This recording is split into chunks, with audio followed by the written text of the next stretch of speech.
Poesía, cuento, novela, relatos, ciencia ficción. RTQ Radio Conectados Contigo presenta El Librero, lo mejor de la literatura queretana, nacional e internacional. Comenzamos.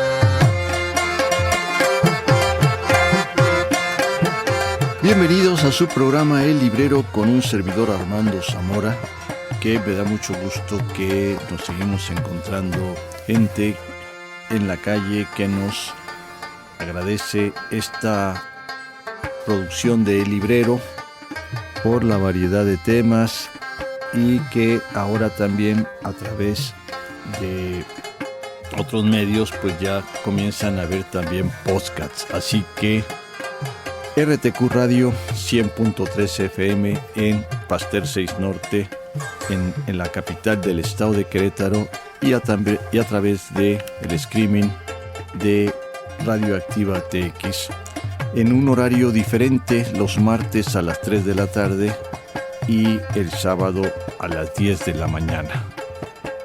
Khaled Hosseini es un autor que ya hemos trabajado aquí en El Librero con 1000 soles espléndidos, y hoy vamos con esta obra que fue primero, a ver qué les parece. Vamos a escuchar la primera cápsula sobre la semblanza de Khaled Hosseini.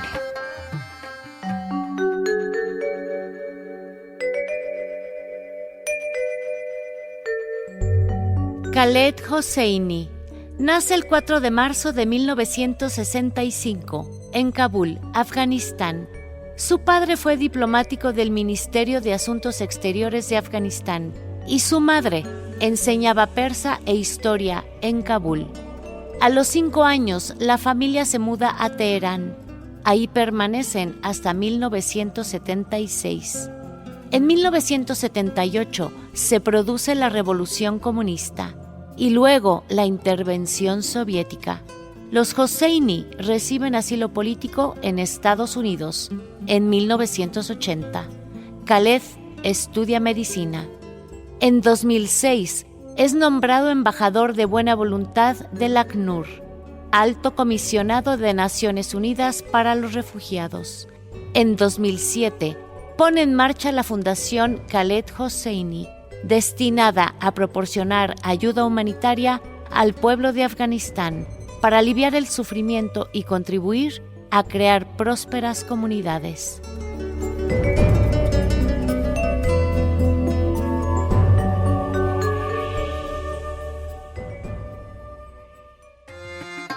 Cometas en el cielo, Khaled Hosseini comienza de esta manera. Me convertí en lo que hoy soy a los 12 años. Era un frío y encapotado día de invierno de 1975. Recuerdo el momento exacto, estaba agazapado detrás de una pared de adobe desmoronada, observando a hurtadillas el collejón próximo al riachuelo helado. De eso hace muchos años. Pero con el tiempo he descubierto que lo que dicen del pasado, que es posible enterrarlo, no es cierto. Porque el pasado se abre paso a zarpazos. Ahora que lo recuerdo, me doy cuenta de que llevo los últimos 26 años observando a hurtadillas ese callejón desierto. De pequeños, Hassan y yo solíamos trepar a los álamos que flanqueaban el camino de entrada a la casa de mi padre para molestar desde allí a los vecinos colando la luz del sol en el interior de sus casas con la ayuda de un trozo de espejo. Nos sentábamos el uno frente al otro en un par de ramas altas, con los pies desnudos colgando y los bolsillos de los pantalones llenos de moras secas y de nueces. Nos turnábamos con el espejo mientras nos comíamos las moras, nos las lanzábamos, jugábamos y nos reíamos. Todavía veo a Hassan encaramado a aquel árbol, con la luz del sol parpadeando a través de las hojas e iluminando su cara casi perfectamente redonda. Una cara parecida a la de una muñeca china tallada en madera, tenía la nariz ancha y chata, Sus ojos eran rasgados e inclinados, semejantes a las hojas del bambú, unos ojos que según les diera la luz parecían dorados, verdes e incluso de color zafiro. Todavía veo sus diminutas orejas bajas y la protuberancia puntiaguda de su barbilla, un apéndice carnoso que parecía como añadido en el último momento, y el labio partido, a medio terminar, como si al fabricante de muñecas chinas se le hubiera escurrido el instrumento de la mano, o simplemente se hubiera cansado y hubiera abandonado su obra. Me quedé asombrado cuando descubrí que había un capítulo entero dedicado a la historia de los hazaras, un capítulo entero dedicado al pueblo de Hassán. Ahí leí que mi pueblo, los pastunes, había perseguido y oprimido a los hazaras, que éstos habían intentado liberarse una y otra vez a lo largo de los siglos, pero que los pastunes habían sofocado sus intentos de rebelión con una violencia indescriptible. El libro decía que mi pueblo había matado a los hazaras, los había torturado, prendido fuego a sus hogares y vendido a sus mujeres, que la razón por la que los pastunes habían masacrado a los hazaras era en parte porque aquellos eran musulmanes sunitas, mientras que estos eran chiitas. El libro decía muchas cosas que yo no sabía, cosas que mis profesores jamás habían mencionado, y Baba tampoco. Decía también algunas cosas que yo sí sabía, como la gente llamaba a los hazaras, comedores de ratas, narices chatas, burros de carga. Había oído a algunos niños del vecindario llamarle todo eso a Hassán. Según la locuaz matrona, confió al criado de un vecino, quien a su vez se lo contó a todo aquel que quiso escucharlo. Sanaubar se limitó a echarle una ojeada al bebé, que Alí sujetaba en brazos. Vio el labio hendido y explotó en una amarga carcajada. «Ya está», dijo, «ya tienes un hijo idiota que sonría por ti». No quiso ni coger a Hassán entre sus brazos y 5 días después se marchó. Baba contrató a la nodriza que me había criado a mí para que hiciera lo propio con Hassán. Alí nos explicó que era una mujer hazara de ojos azules procedentes de Bamillán, la ciudad donde estaban las estatuas gigantes de Buda. Tiene una voz cantarina, nos decía. A pesar de saberlo de sobra, Hassán y yo le preguntamos qué cantaba. Alí nos lo había contado centenares de veces, pero queríamos oírlo cantar. Entonces se aclaraba la garganta y entonaba: «Yo estaba en una alta montaña y grité el nombre de Alí, León de Dios. Oh Alí, León de Dios, Rey de los hombres, trae alegría a nuestros apenados corazones». A continuación nos recordaba que entre las personas que se habían criado del mismo pecho existían unos lazos de hermandad que ni el tiempo podía romper. Hassán y yo nos amamantábamos de los mismos pechos. Dimos nuestros primeros pasos en el mismo césped del mismo jardín, y bajo el mismo techo articulamos nuestras primeras palabras. La mía fue Baba, la suya fue Amir, mi nombre. Al recordarlo ahora, creo que la base de lo que sucedió en aquel invierno de 1975 y de todo lo que siguió después quedó establecido en aquellas primeras palabras. Aquí ustedes todavía no saben quién es Amir, quién es Hassán, pero ya nos da una idea de lo que Cometas en el Cielo nos está presentando, nos está preparando. Una historia basada en 2 seres que crecieron juntos, nada más que uno era el patrón y el otro era el sirviente, pero que en la infancia convivieron. No diría yo que fueron tratados igual, sino que convivieron, y eso es parte de esta historia que Khaled Hosseini nos presenta. Rahim Khan es un personaje que aparece aquí que dice que fue quien utilizó por vez primera el que finalmente acabaría convirtiéndose en el famoso apodo de Baba, Topan Aga, señor huracán, un apodo muy apropiado. Mi padre era la fuerza misma de la naturaleza, un imponente ejemplar de pastún, barba poblada, cabello de color castaño, rizado e ingobernable como él mismo. Sus manos parecían poder arrancar un sauce de raíz.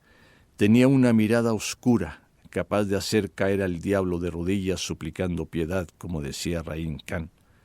En las fiestas, cuando su 1,95 m de altura irrumpía en la estancia, las miradas se volvían hacia él como girasoles hacia el sol. A finales de los 60 tendría yo 5 años. Baba decidió construir un orfanato. Fue Rahim Khan quien me contó la historia. Me explicó que Baba había dibujado personalmente los planos, aún sin tener ningún tipo de experiencia en el campo de la arquitectura. Los más escépticos le aconsejaron que se dejara de locuras y que contratara a un arquitecto. Baba se negó. Por supuesto, a pesar de que todos criticaban su obstinación, sin embargo, salió airoso del proyecto y todo el mundo dio muestra de aprobación ante su triunfo. Baba pagó con su dinero la construcción del edificio de 2 plantas que albergaba el orfanato, justo en el extremo de Yadei Maiwan, al sur del río Kabul. Rahim Khan me contó que Baba financió la totalidad del proyecto, desde ingenieros, electricistas, fontaneros y obreros, hasta los funcionarios del ayuntamiento, cuyos bigotes necesitaban un engrase. Eso está entre comillas, porque eso quiere decir, y esto también es muy conocido por acá, que los funcionarios necesitaban su engrasadita en las manos. Mi padre consiguió moldear a su gusto el mundo que lo rodeaba, siendo yo la manifiesta excepción. El problema naturalmente era que Baba veía el mundo en blanco y negro, y era él quien decidía qué era blanco y qué era negro. Es imposible amar a una persona así sin tenerle también miedo. Tal vez incluso sin odiarlo un poco. Bueno, dijo Baba aportando la mirada, por mucho que predique el mulá, solo existe un pecado, solo uno, y es el robo. Cualquier otro pecado es una variante del robo. ¿Lo comprendes? Cuando matas a un hombre, le robas la vida. Robas el marido a una esposa y el padre a unos hijos. Cuando mientes, le robas al otro el derecho a la verdad. Cuando engañas, robas el derecho a la equidad. ¿Lo comprendes? En el colegio solíamos jugar a un juego llamado Serjanji, o Batalla de los Poemas. El profesor de Farsi actuaba de moderador y la cosa funcionaba más o menos así. Tú recitabas un verso de un poema y tu contrincante disponía de 60 segundos para responder con otro que empezara con la misma letra con que acababa el tuyo. Todos los de la clase me querían en su equipo porque a los 11 años era capaz de recitar decenas de versos de Khayyam, Hafez o el famoso Masnawi de Rumi. En una ocasión competí contra toda la clase y gané. Se lo conté a Baba esa misma noche y se me limitó a sentir con la cabeza y murmurar: bien. El Bukashi era y sigue siendo la pasión nacional de Afganistán. Un chapandaz, un jinete tremendamente habilidoso patrocinado normalmente por ricos aficionados, debe conseguir arrebatarle una cabra o el esqueleto de una res a una melé, cargar con el esqueleto, dar una vuelta completa al estadio a todo galope y lanzarlo en un círculo de puntuación. Mientras un equipo compuesto por otros chapandás lo persigue y echa mano de todos los recursos, patadas, arañazos, latigazos, golpes, para arrebatarle el esqueleto. Una de las cosas que en lo personal me gusta de la literatura es la posibilidad de viajar por otros mundos y también de asociarlo. No sé cuántos de ustedes, y si no, bueno, pues búsquenlo, conocieron una famosa película y después creo que se hizo serie y fue toda una época de el Dr. Zhivago. El Dr. Zhivago fue estelarizado por un actor de estos lares, no sé si exactamente pakistaní, llamado Omar Sharif. Y ese Omar Sharif después pues fue toda una celebridad e hizo películas donde mostraba este tipo de deportes a caballo, de deportes rudos, y que aquí, en lo que hemos leído de Cometas en el cielo, pues nos está marcando una diferencia entre un niño activo, totalmente, que es Hassan, y un niño totalmente abstracto, como es el hijo de Baba, Amir. Vamos a una pausa musical, Bakht Chamina, para continuar con estas imágenes de la niñez y de la tierra de Khaled Hosseini.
Cuando hay estas diferencias que nos está marcando el propio autor, ese nombrado Rahim Khan le dice a Baba: los niños no son cuadernos para colorear, no los puedes pintar con tus colores favoritos.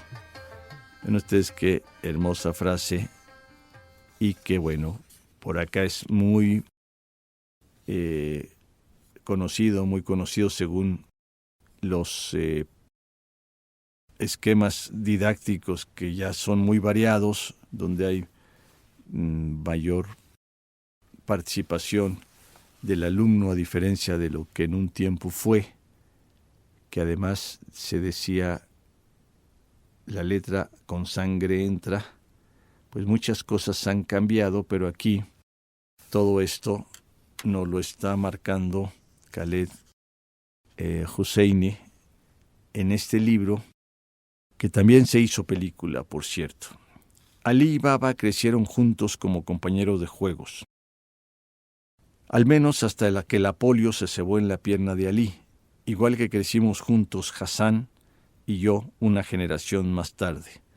Baba nos contaba a veces las travesuras que hacían él y Ali, y sacudía la cabeza y decía: pero diles a Gazabi quién era el arquitecto de las travesuras y quién el pobre obrero. Baba se echaba a reír y pasaba el brazo por encima del hombro de Ali. Sin embargo, en ninguna de esas historias Baba se refería a Ali como un amigo. Lo curioso era que yo tampoco pensé nunca en Hassan como en un amigo, al menos no en el sentido normal. A pesar de habernos enseñado mutuamente a montar en bicicleta, sin manos, o de haber construido juntos con una caja de cartón una cámara casera que funcionaba perfectamente, a pesar de haber pasado inviernos enteros volando cometas juntos y sonriendo tras ellas, a pesar de que para mí la cara de Afganistán sea la de un chico de aspecto frágil, con la cabeza rasurada y las orejas bajas, un muchacho con cara de muñeca china iluminada eternamente por una sonrisa partida, a pesar de todo ello, porque la historia no es fácil de superar, ni la religión. De hecho, yo era un pastún y él un hazara. Yo era sunnita y él chiita, y eso nada podría cambiarlo nunca. Nada. Aquí viene otra acotación, porque vale la pena que se puedan ver a través, pues ahora ya de Google, qué significó esta diferencia de religiones qué significó esta diferencia de castas y qué significa actualmente para estos países. Y de ahí también nosotros podemos ver con otros matices otras civilizaciones, otras culturas. Pero vean las influencias y lo que ahora es tan común de que pues a través del celular viajamos de un lado para otro, a veces sin conciencia, a veces sin reflexión. Pues en aquel entonces, cuando llegaban las influencias, cuando llegaban las modas, pues causaban un impacto, creo que muy distinto. Siguiendo con la aventura, dice, vimos juntos nuestra primera película del oeste, Río Bravo, con John Wayne, en el Cinema Park, situado en la acera opuesta donde se encontraba mi librería favorita. Recuerdo haberle suplicado a Baba que nos llevara a Irán para conocer a John Wayne. Baba explotó entonces en una de sus profundas carcajadas que parecían un vendaval, un sonido bastante similar al del motor de un camión acelerando. Y cuando fue capaz de hablar de nuevo nos explicó el concepto de doblaje. Hassan y yo nos quedamos pasmados, aturdidos. John Wayne no hablaba farsi ni era iraní, era norteamericano, igual que esos hombres y mujeres amables, perezosos y melenudos que veíamos siempre rondando por Kabul, vestidos con camisas andrajosos de colorines. Vimos 3 veces Río Bravo, pero Los 7 Magníficos, nuestra película del oeste favorita, la vimos 13 veces, y cada vez que la veíamos, llorábamos al final, cuando los niños mexicanos enterraban a Charles Bronson, quien también resultó que no era iraní. Y bueno, si han seguido con estas sugerencias de El Librero, verán que hace poco también mencionamos a Los 7 Magníficos bajo otra interpretación, bajo otro prisma, en la obra de Gustavo Rodríguez Vela, Cien Cuyes, donde un grupo de adultos mayores pues se identifican con estos personajes de las películas, así como ahora muchos de ustedes y algunos más pequeñines pues se identifican con el increíble Hombre Araña o en su tiempo Batman y Robin, o en fin, tantos y tantas veces que nos sentimos los protagonistas.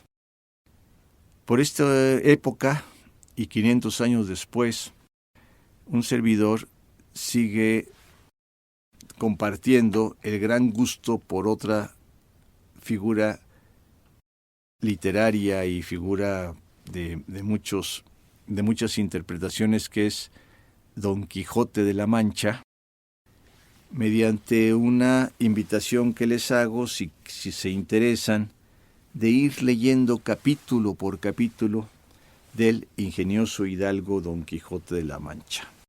Y hay un grupo que estamos terminando la primera parte, esto es 54 capítulos, esto es más de un año, leyendo capítulo a capítulo, y quien quiera acompañarnos en la segunda parte o iniciar otro grupo, pues les doy el correo electrónico de ellibrero@gmail.com, donde podremos retomar, así como en estas novelas, un John Wayne, Los 7 Magníficos y tantas otras que a veces no subrayo o no resaltamos, que puede significar algo, o como el que ya mencioné de esta obra del doctor Zhivago.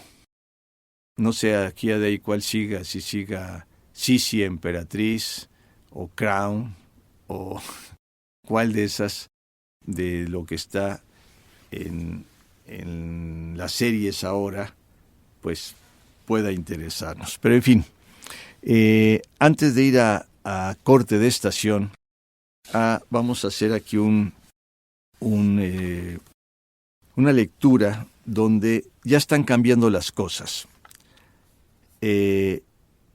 Al final resultó que no estaban disparando a los patos.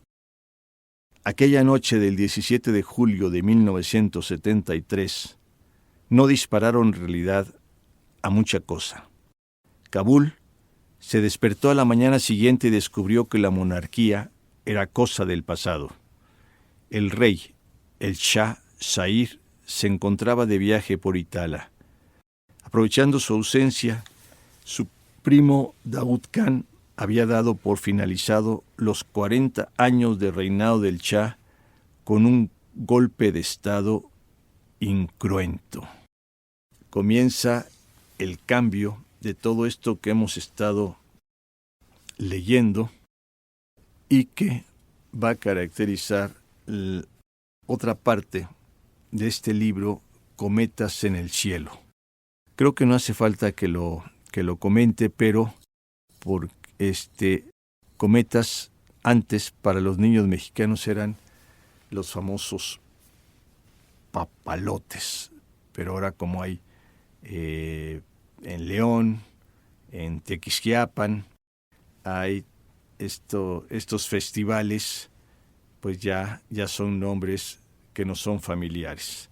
Así que con esta observación, dice Amir: me encantaba el invierno en Kabul.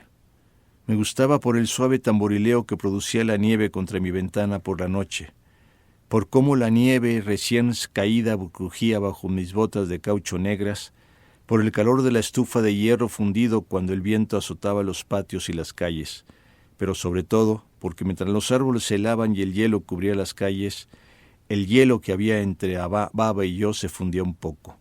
Y la razón de que fueran así las cometas, Baba y yo vivíamos en la misma casa, pero en distintas esferas. Las cometas eran la única intersección, fina como el papel, entre ellas.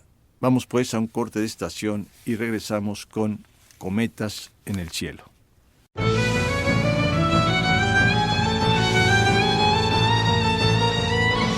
Armando Zamora regresa contigo en el librero. Vamos a un corte y regresamos. Entra en nuestra página oficial www.radioactivatx.org y disfruta de todos los programas de nuestra barra en formato de podcast. Escúchanos cuando quieras, donde tú quieras, y no te pierdas de ninguno de nuestros contenidos que hacemos para ti. Radioactiva TX.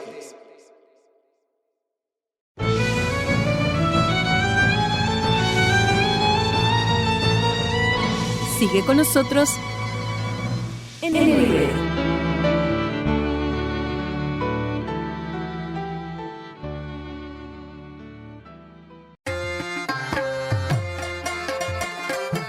Bien, pues gracias por continuar con nosotros aquí en su programa El Librero, con un servidor Armando Zamora, transmitiendo por RTQ Radio 100.3 FM y también ampliando horizontes a través de Radioactiva TX, ya no por frecuencia modulada, sino a través de el streaming de las redes sociales. Cometas en el cielo, una historia escrita no solamente por un excelente escritor, un hombre que ha hecho muchos beneficios por su gente, por quienes como él sufrieron una situación de exilio y otras cosas. En esta parte vamos a ver cómo lo narra él. Antes de ello, la segunda cápsula sobre Khaled Hosseini.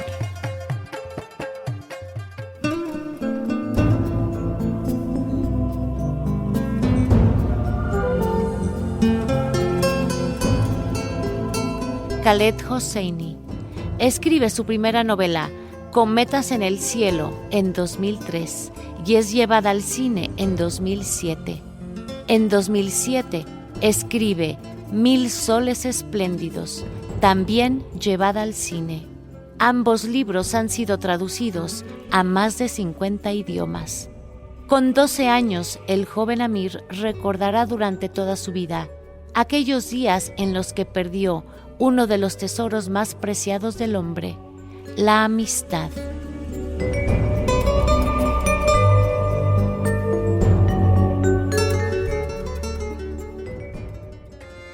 Gracias a Natalia que nos ha leído esta semblanza sobre este personaje que, por mucho de lo que sucede en estos libros, no vive en este país, sino ha tenido que refugiarse como tantos otros. Esto también es importante porque a veces pensamos que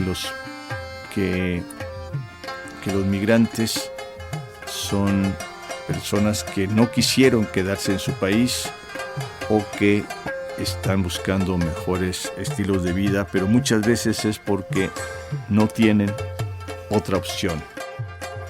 Vean ustedes lo que dice aquí. ¿Qué hacía yo en aquella carretera en plena noche? Debía estar acostado bajo mis sábanas con un libro de páginas manoseadas a mi lado. Aquello tenía que ser un sueño. Tenía que serlo. Al día siguiente por la mañana me levantaría y me asomaría a la ventana.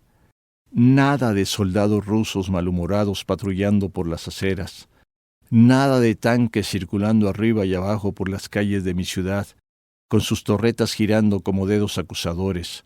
Nada de cascotes, nada de toques de queda, nada de vehículo de transporte de tropas rusas zigzagueando por los bazares. Esto es solamente una pequeña imagen de este cambio. Y en cuanto mis ojos se acostumbraron a la oscuridad, conté en el sótano unos 30 refugiados. Nos sentamos hombro con hombro junto a la pared, comimos galletas, pan con dátiles y manzanas. Aquella primera noche todos los hombres rezaron juntos. Uno de los refugiados le preguntó a Baba por qué no se unía a ellos. Dios nos salvará, ¿por qué no le rezas? Baba aspiró una pizca de rapé y estiró las piernas. Lo que nos salvará son 8 cilindros y un buen carburador. Eso lo silenció a todos por lo que al tema de Dios se refiere. Partimos aquella misma noche. Baba y yo, Kamal y su padre y los demás, Karim y su primo, un hombre calvo de cara cuadrada llamado Asís, nos ayudaron a entrar en el camión cisterna. Uno a uno subimos a la parte trasera del camión en marcha, subimos por la escalera de acceso y nos deslizamos en el interior de la cisterna. El sótano era oscuro. La cisterna era negra como el carbón.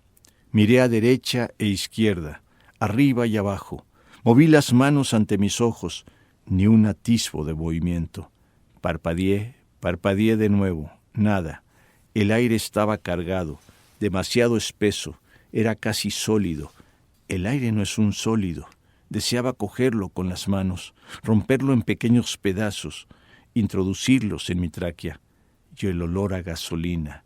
Me escocían los ojos debido a los vapores, como si alguien me hubiese arrancado los párpados y los hubiese frotado con un limón. Cada vez que respiraba me ardía la nariz. Pensé que en un lugar como ese era fácil morir. Me llegaba un grito. Llegaba. En este mundo, Amir, solo hay 3 hombres de verdad. Los contaba con los dedos. América, El Salvador inculto. Gran Bretaña e Israel, el resto. Solía mover la mano y emitir un sonido como fff. Son como viejas cotillas. Baba era como el viudo que vuelve a casarse, pero es incapaz de olvidarse de su esposa muerta. Añoraba los campos de caña de azúcar de Jalalabad y los jardines de Pacmán. Añoraba a la gente entrando y saliendo a su casa. Añoraba pasear por los bulliciosos callejones del Shor Bazar y saludar a la gente que le conocía a él y había conocido a su padre, que había conocido a su abuelo, gente que compartía antepasados con él, cuyas vidas se entrelazan con la suya. Estiré un brazo por encima de la mesa y cogí la mano. Mi mano de estudiante, limpia y suave su mano sobre su mano de trabajador, áspera y callosa. Pensé en todos los camiones, trenes y bicicletas que me había comprado en Kabul. Y luego, América, el último regalo para Amir. Un mes después de llegar a Estados Unidos, Baba encontró trabajo en Washington Boulevard como empleado en la gasolinera de un conocido afgano. Había empezado a buscar trabajo y a la semana de nuestra llegada. 6 días a la semana, Baba realizaba turnos de 12 horas llenando depósitos de gasolina, encargándose de la caja registradora, cambiando aceite y limpiando parabrisas. A veces, cuando le llevaba la comida, lo encontraba buscando un paquete de tabaco en alguna estantería, ojeroso y pálido bajo la luz de los fluorescentes, y con un cliente esperando en el lado opuesto de aquel mostrador manchado de aceite. El timbre de la puerta sonaba a mi entrada, y Baba miraba por encima del hombro, me saludaba con la mano y me sonreiría. Tenía los ojos humedecidos por el cansancio. El día después de la graduación le dije a Baba que en otoño me matricularía en la universidad para sacarme una diplomatura. Él estaba bebiendo té frío y mascando semillas de cardamomo, su antídoto personal para combatir la resaca. Creo que estudiaré lengua, dije. Me estremecí interiormente a la espera de su respuesta. ¿Lengua? Creación literaria. Reflexionó un poco, dio un sorbo de té. Cuentos, quiere decir. Escribirás cuentos. Me miré los pies. ¿Pagan por eso? ¿Por escribir cuentos? Si eres bueno y si te descubren, ¿cuántas probabilidades hay de que eso ocurra, de que te descubran? Sucede a veces. Movió la cabeza. ¿Y qué harás mientras esperas a ser bueno y a que te descubran? ¿Cómo ganarás dinero? Si te casas, ¿cómo mantendrás a tu canum? Me sentí incapaz de levantar la vista para enfrentarme a aquello. Yo encontraré un trabajo. Oh, guau. O sea que si yo lo he entendido bien, estudiarás un par de años para diplomarte y luego buscarás un trabajo chati como el mío, uno que podrías obtener fácilmente hoy mismo, vista las escasas posibilidades de que un día tu diplomatura pueda ayudarte a conseguir que te descubran. Respiró hondo y dio un nuevo sorbo de té. Luego dijo algo relacionado con la escuela de medicina, de abogacía y trabajo de verdad. Me ardían las mejillas y me inundaba un sentimiento de culpa. La culpa de darme yo mis caprichos a expensas de su úlcera, sus uñas negras y sus doloridas muñecas. Pero decidí mantenerme en mis 13. No quería sacrificarme más por Baba. La última vez que lo había hecho, me había maldecido por ello. Baba suspiró, y esa vez se introdujo en la boca un puñado entero de semillas de cardamomo.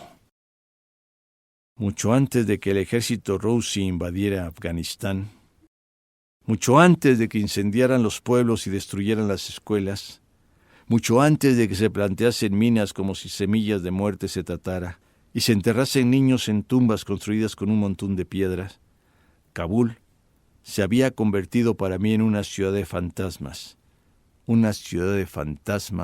de labios leporinos. América era distinta.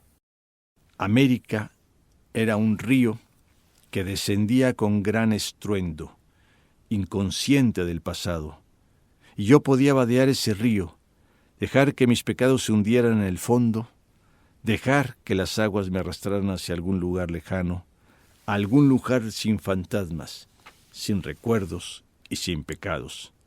Aunque solo fuera por eso, aceptaba América. ¿Qué les ha parecido hasta aquí? Ya vieron cómo va Khaled contándonos su infancia, sus recuerdos, su cultura y luego sus cambios.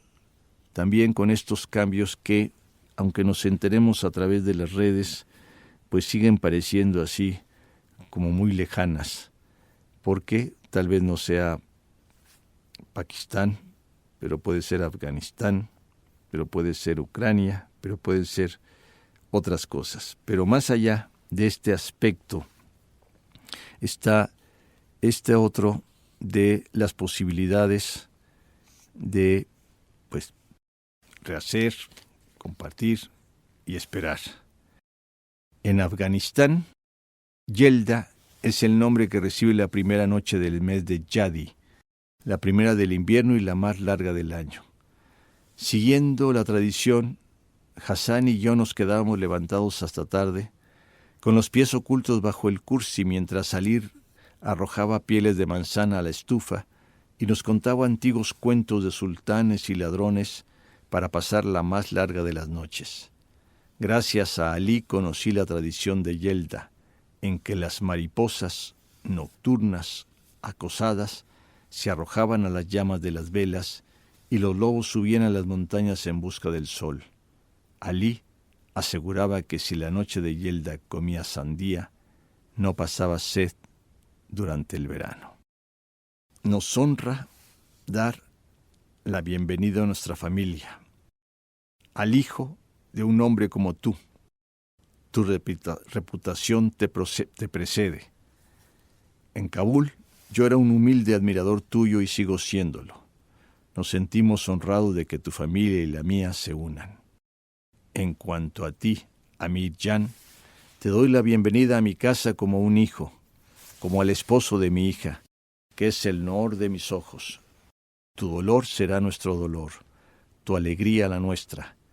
Espero que llegues a considerarnos a Kala Yamila y a mí como unos segundos padres, y rezo por tu felicidad y la de nuestra encantadora Soraya. Ambos tenéis nuestras bendiciones. Qué enorme brinco dio acá el escritor al hablarnos ahora de la unión con su, aquí en la historia, con su esposa, y cómo preservan esas tradiciones con ese gusto. Vamos a la pausa musical para concluir la invitación a la lectura de Cometas en el cielo.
Bien, pues ya en esta última parte del programa han pasado muchas cosas, algunas puedo referirlas, otras pues aquí está la invitación para que lean Cometas en el cielo. Y finalmente Khaled Hosseini, o a través del personaje de Cometas en el cielo de Amir, nos dice que la novela se publicó en verano del año siguiente, 1989, y el editor me envió de gira por 5 ciudades. me convertí en una pequeña celebridad entre la comunidad afgana. Aquel fue el año en que los Shorawi completaron su retirada de Afganistán. Debería haber sido una época de gloria para los afganos, pero la guerra continuaba. Esta vez entre afganos. Los majidines contra el gobierno títere de los soviéticos de Najibullah. Mientras tanto, los refugiados afganos seguían congregándose en Pakistán. Aquel fue el año en que finalizó la Guerra Fría, el año en que cayó el muro de Berlín. Fue el año de los sucesos de la plaza de Tiananmen. En medio de todo aquello, Afganistán cayó en el olvido y el general Taheri, cuyas esperanzas habían despertado después de la retirada de los soviéticos, volvió a dar cuerda a su reloj de bolsillo. Aquel fue también el año en que Soraya y yo comenzamos a intentar tener un hijo. Inevitablemente, la conversación desembocó en el tema del movimiento talibán. ¿Es tan malo como dicen? Inquirí. No, es peor, mucho peor. No te permiten ser humano. Señaló una cicatriz sobre el ojo derecho que recortaba un camino sinuoso a través de una poblada ceja. En 1988 estaba presenciando un partido de fútbol en el Ghazi Stadium. Kabul contra Mazar-i-Sharif, creo. Por cierto, a los jugadores habían prohibido jugar en pantalón corto. Una indecencia, supongo, soltó una carcajada de agotamiento. Pues bien, el Kabul metió un gol y un hombre que estaba a mi lado lo celebró a gritos. De pronto un joven barbudo que patrullaba por los pasillos, no tendría más de 18 años, vino hacia mí y me dio un golpe en la frente con la culata de su Kalashnikov. «Vuelve a hacerlo y te cortaré la lengua, viejo burro», me dijo.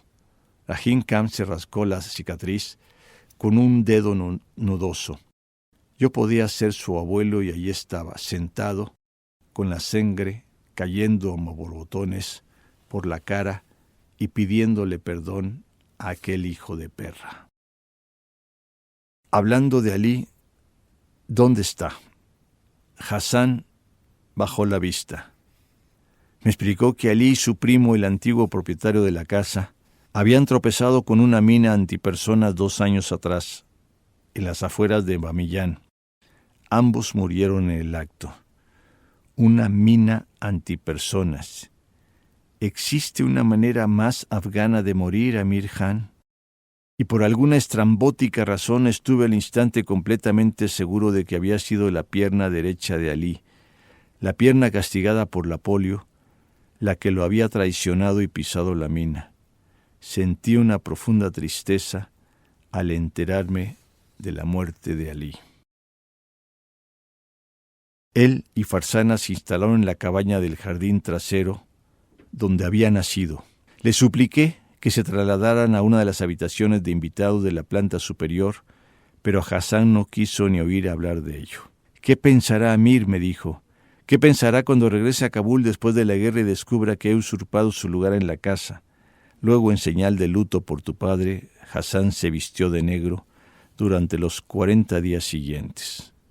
Luego, a finales de aquel otoño, Farzana dio a luz a una niña que nació muerta. Hassan besó el rostro sin vida de la pequeña y la enterramos en el jardín, cerca de los escaramujos. Luego cubrimos el pequeño montículo con hojas caídas de los chopos y recé una oración por ella.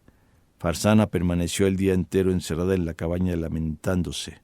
Un sonido que parte el corazón, Amir. Las lamentaciones de una madre.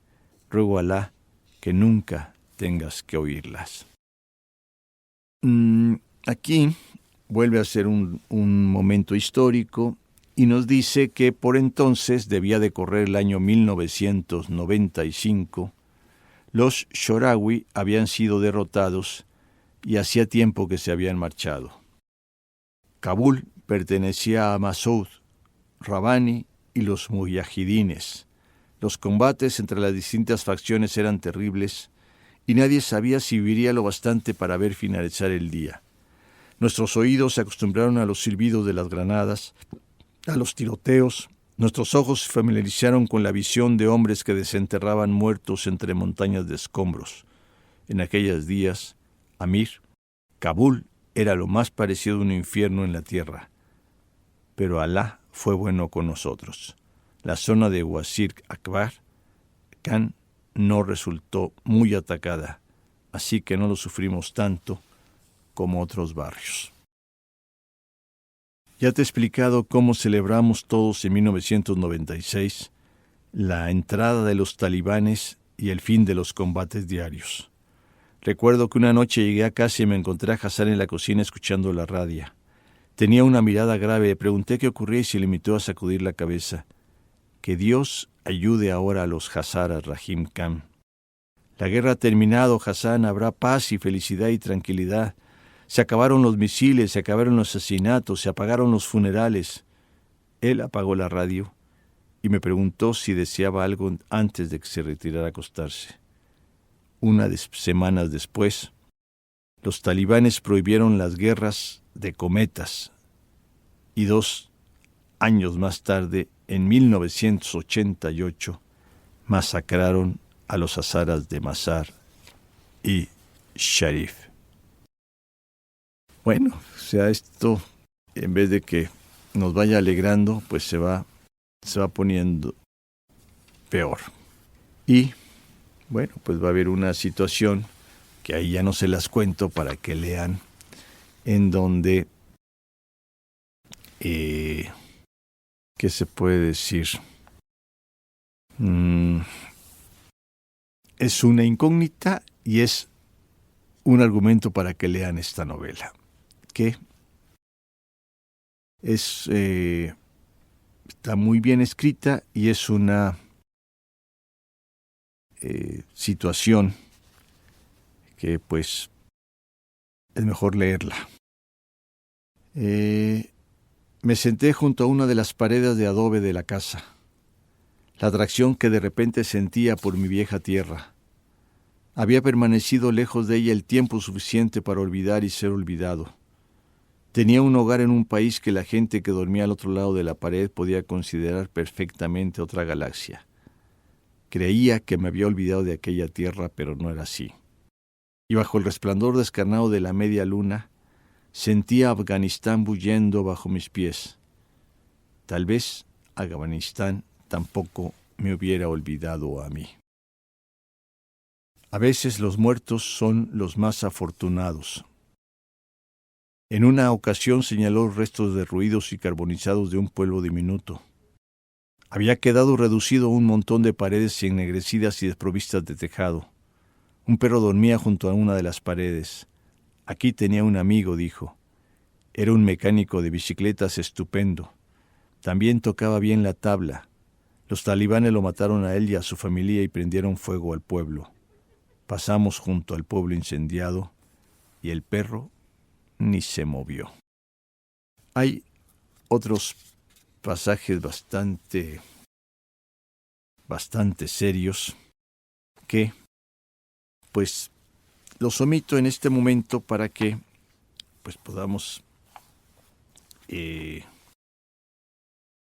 agradecerles su compañía y decirles que sería erróneo decir que Sorab era tranquilo.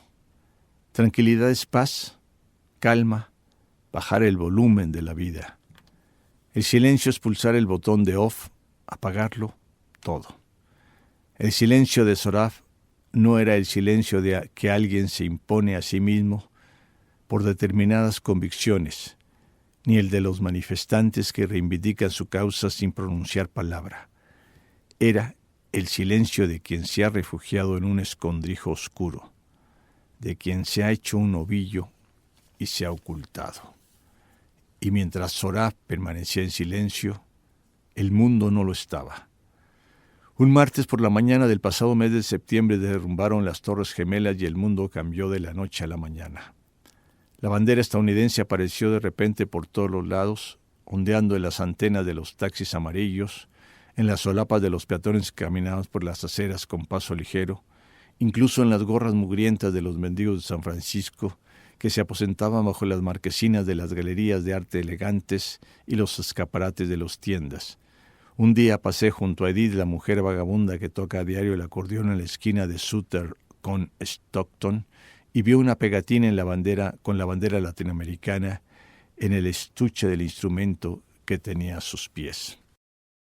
Aquí también nos deja esa otra incógnita de no estar en su tierra. Con esta lectura un poquito seria, delicada, pero que es una novela excepcional, les dejo la incógnita de que lean Cometas en el cielo. Agradezco en los controles a Dey de la Rosa, en la producción a Natalia Laclet, en la dirección musical a Gustavo Ruiz de Chávez, y un servidor, Armando Zamora, los espera en la nueva emisión, nuevamente en la próxima emisión de El Librero. Poesía, cuento, novela, relatos, ciencia ficción. RTQ Radio presentó El Librero, lo mejor de la literatura queretana, nacional e internacional. Hasta la próxima.